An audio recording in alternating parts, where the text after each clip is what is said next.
A company usually is working with a lot of different vendors and suppliers. And so that's another area that we need to focus on and have some processes around, selecting the right vendors and making sure that we're managing those vendors correctly.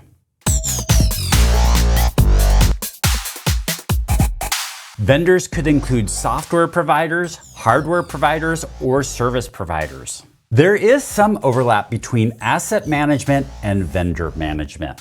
And that is that we have to purchase assets from a vendor. So what does that look like? Well, we need to choose the right assets. So if we're choosing a laptop, we need to choose the right assets and make sure we're managing the life cycle of that. But we're purchasing that laptop from a vendor. And so that vendor management does look different. And even if I'm buying a Dell laptop, I'm not necessarily buying it directly from Dell. I could be going through a third party to buy that laptop. Which brings us to the next point, is when we're evaluating a vendor, we need to consider the full supply chain. But what is a supply chain? A supply chain is all the products and services that go into delivering a product or a service.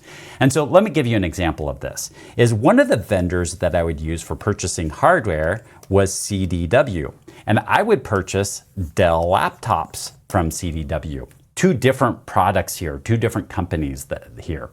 And Dell buys their products, buys the components for their laptop from other people.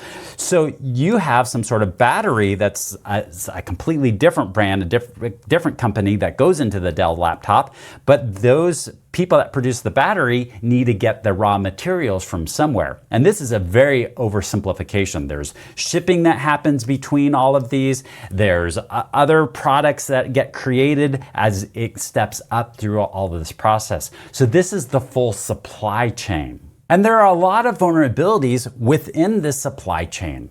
So for instance, there could be shortages. If we have a shortage of raw material, that's going to affect how much batteries that can be produced, which is going to affect how many laptops can be created, which is going to affect how many laptops CDW can sell.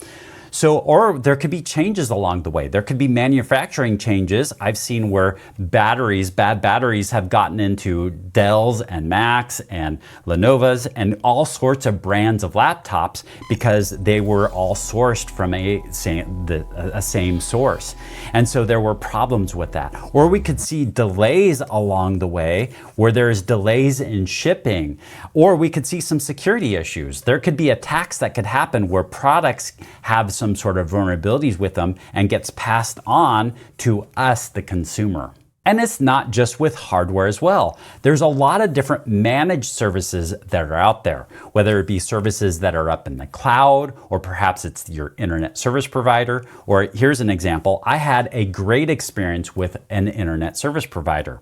We did an evaluation of this vendor for phone services to get our phone services through them, and it turned out terrible. That we signed this contract and it was just, they couldn't deliver on the contract. It was really bad performance on their part.